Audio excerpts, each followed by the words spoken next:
Hello Chamberlain team, this is Christoph with Kaiserworks presenting the Beetle Level 1 bathroom. This is the men and the women's bathroom here on the right, men's bathroom here on the left. We have designs for the Level 2 and 3 bathrooms as well, but we want to get your take on these before we put together a presentation for those. Before getting into the design of these two, I'll just orient us in the plan. This is the women's bathroom located right here.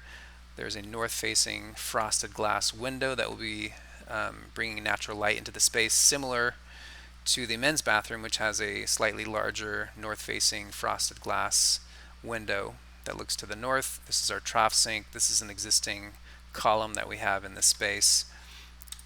Materially, we are borrowing from a language that was familiar to Al Beetle, so using these gridded tile, but in an unexpected and sort of playful color blocking manner.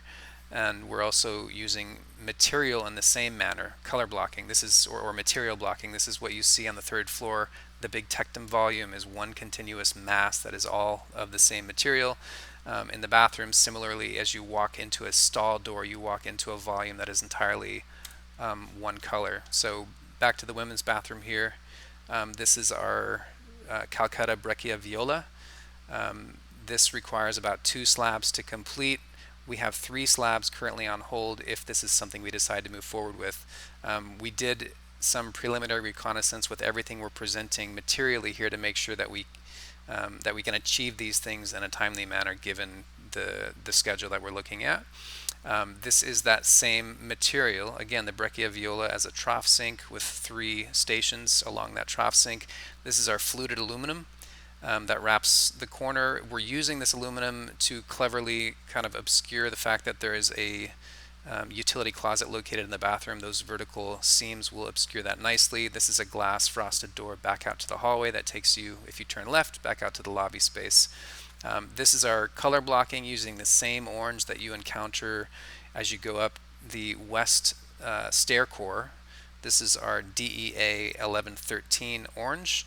And again, everything in this volume, whether it's the ADA accessible grab bars or the toilet dispenser, has been powder coated to match. So this really feels like a color dip. We have that ceiling color matching that as well, and that comes all the way across the space.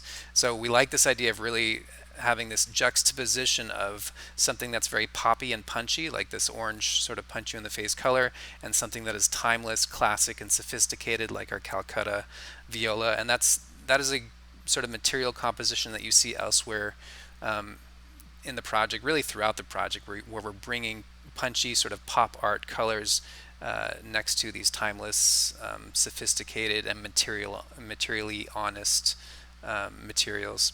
Men's bathroom, we have our Mission Jewel, again, rubber dip technique for this stall and single urinal area. Charcoal accents to that with a black marble trough sink, similar to what you see in the women's bathroom here.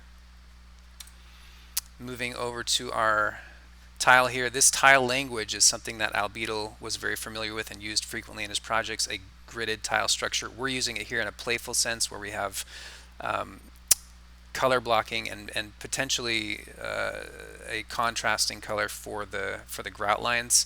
Here you see some of that color blocking in the bathroom reference image here. Here you can see similarly to what we're doing with the stalls, where when you pass through a wall, you're walking into something that is entirely characterized by one singular color, very, very punchy. Detailing is going to be key in these bathrooms just to get things to dial in and feel very, very sophisticated. I'm going to move us over now to our digital model. We're looking at our 2 bathrooms here and cruising into the women's bathroom. Here you can see that curved wall, which transitions to obscuring a door into a utility closet here. Soft radius to stall door number 1, stall door number 2, and number 3. This is again going to softly reflect the light that's coming from the window that's located directly behind me. We're pulling a somewhat dramatic move here without having a mirror in front of the vanity, but using the entire wall that is located behind me as the mirror. And we'll see that as I flip around in the space over here. So this we are seeing as one continuous mirror that has a vertical band that's been sandblasted on the backside. And so if you were to run your finger across this mirror, there's no joints. but you would see natural light just emerging from the surface of that glass located here, and the rest of this is full height mirror for people to use. And let me cruise over to a rendering that we did of this space. This is challenging to render.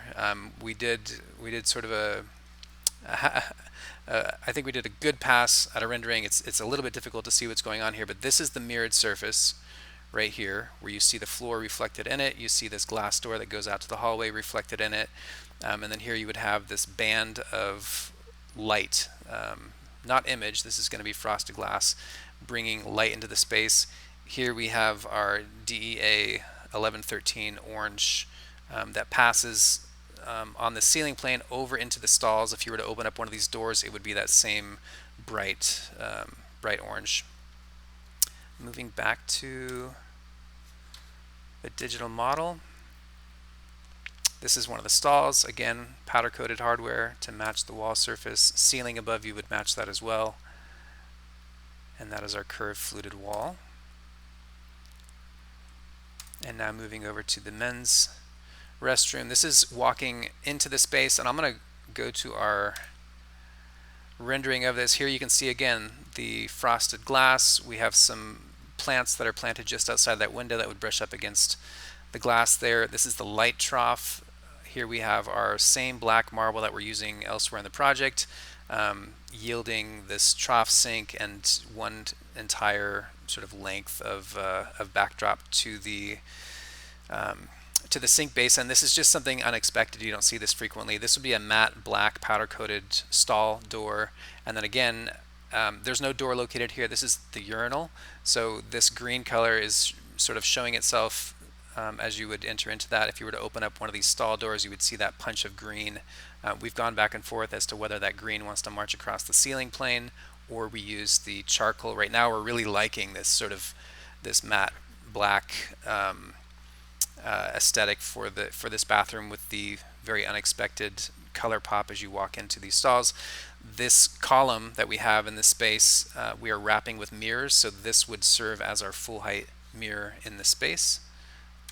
I'm going to go back to our digital model. This is sort of rotating in the space. Now we're standing with our back to the urinal, looking towards this full height marble piece. And this is our straight on shot. This is a light trough that marches across and just washes the face of that marble, which we think is going to be really spectacular. This again gets doubled because you have this mirror that is at 90 degrees, and so this marble would continue into that plane.